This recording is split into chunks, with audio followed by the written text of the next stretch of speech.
그러니까 일반인들은 사실 잘 와닿지가 않는 거죠. 뭐 설명을 하더라도 그 약이 어떤 약인지 잘 와닿지가 않는데, 저같이 약을 취급하는 사람들이 봤을 때에는, 또는 그 약을 처방 내주시는, 실제로 내주시는 다른 전문의 의사 선생님들이 봤을 때에는, 자, 이건 진짜 좀 미친 짓이다, 이거 미쳤다, 이렇게 이야기할 수밖에 없습니다.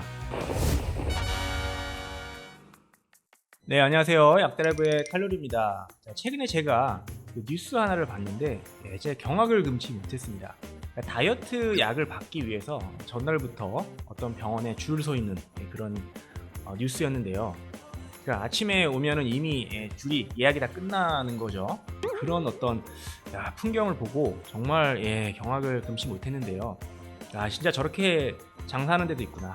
장사라고 봐야죠. 그거는 진료라고 보기 좀 어렵습니다. 그렇죠? 뭐 예약을 받아서 진료라는 단어를 쓰기에는 적합하지 않은 것 같고요. 그래서 그 중에는 실제로 뭐 비만인 분들도 계셨지만 10대들도 있고 20대, 별로 이렇게 체격이 뚱뚱하지도 않은 비만이 아닌데도 불구하고 오셔서 약을 받아가는 그런 어떤 진풍경이 뉴스로 나왔었는데, 자, 그렇다면 그 병원에서 특별히 어떤 비법이 있는가? 남들이 모르는, 다른 의사들이 모르는 어떤 비법을 처방 내주는 것이냐? 그게 아니라는 거죠. 문제는 그거죠.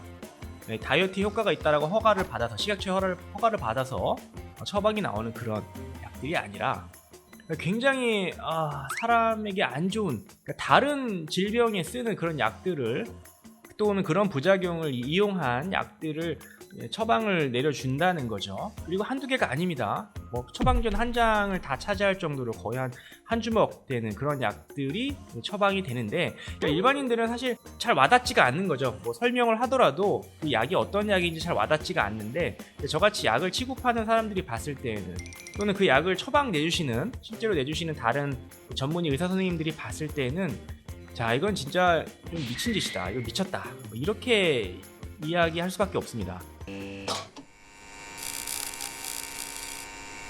자, 우리가 보통 다이어트에 쓰는 약들은 이제 식욕 억제제가 많습니다. 식욕 억제제. 그러니까 입맛을 없게 해서, 그쵸? 식욕을 좀 줄여서 실제로 섭취를 좀 줄이는 그런 약들이 제일 많겠고요. 이제 그런 약들이 허가를 받아서 처방이 나오는 경우가 굉장히 많습니다. 또 그 이외에도 이제 뭔가 에너지를 좀 발산하게 만드는, 약간의 그런 각성작용을 통해서 에너지, 기초 대사량을 좀 높이는 그런 약물들이 좀 사용이 됩니다. 대표적으로 우리가 코막힘 약에 쓰는 에페드린이 있습니다. 슈도에페드린. 이게 우리가 이제 코막힘 약으로 먹는데 감기약이 많이 들어가 있죠. 이 약을 먹으면 우리가 약간 흥분을 하게 됩니다. 그런 효과를 이용해서 다이어트 효과를 얻는 거죠. 또 한방에서 많이 쓰는 마황이라는 성분이 있습니다. 이 마황에도 들어있는 게 이 슈도에페드린이랑 같은 성분입니다. 그래서 이 마왕이 들어있는, 마왕을 쓰는 이유도 이런 어떤 에너지 대사를 높이는 그런 좀 양리 작용이라고 볼 수가 있겠고요.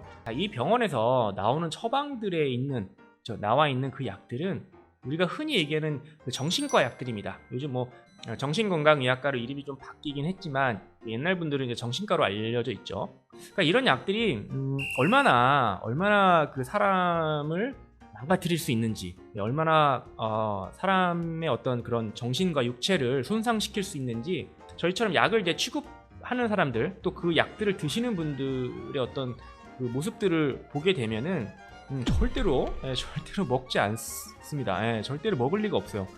그만큼 그 약들은 굉장히 우리 몸을 혹사시키고 망가뜨릴 수 있다는 거죠.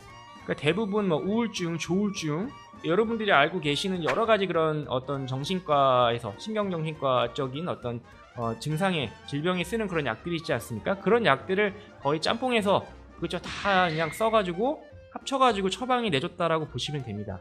자, 이게 보통 한두 알만 먹어도 굉장히 몸에 변화가 많이 일어납니다.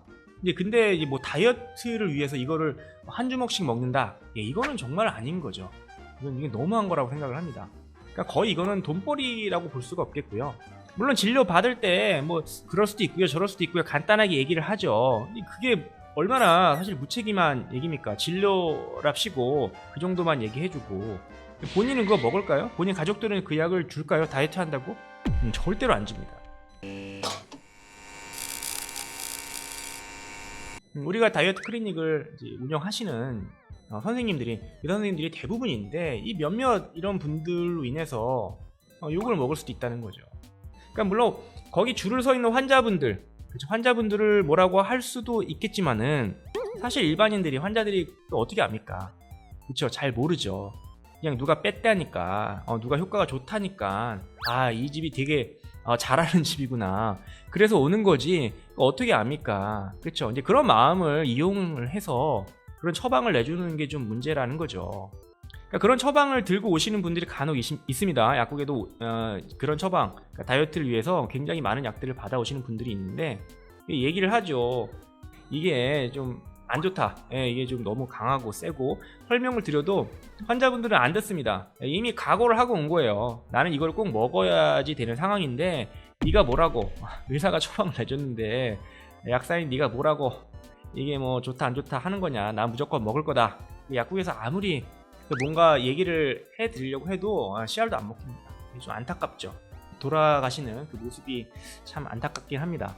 그래서 이렇게 받아가신 분들이 그 약을 드시면 일시적으로 몸이 굉장히 가혹행위라고 제가 말씀드렸지 않습니까? 혹사시키는 그런 약들이기 때문에 단기간에 좀 빠질 수는 있겠죠. 하지만 그게 건강을 완전히 망치는 그런 꼴이 돼버리기 때문에 절대 드시지 말라고 하는 거거든요.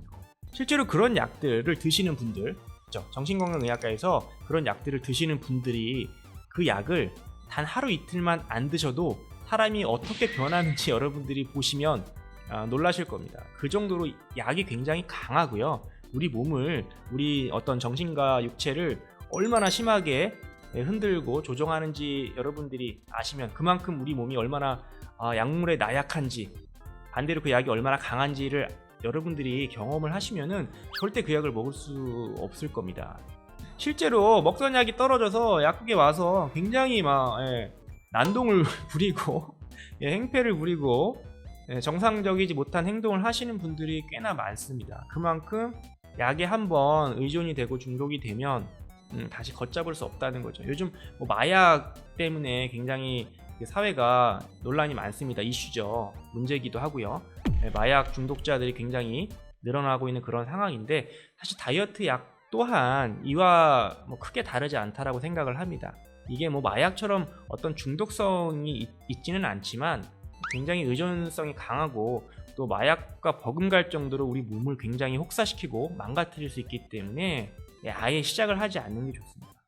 제발 그런 병원에 가시지 마시고 부탁드립니다. 그런 약 드시지 마시고 정상적으로 건강하게 다이어트 하셨으면 좋겠습니다.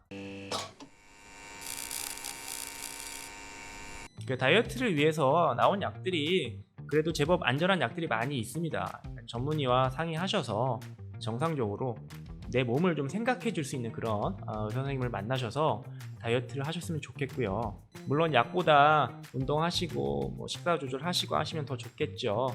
하지만 우리가 이제 그게 쉽지 않으니까, 어려우니까 좀 약물에 도움을 좀 받는 건데, 건강하게 살 뺄 수 있는 여러 가지 약물들이 있으니까 부디 여러분의 몸을 망가뜨리지 않고 건강하게 다이어트 하셨으면 좋겠습니다.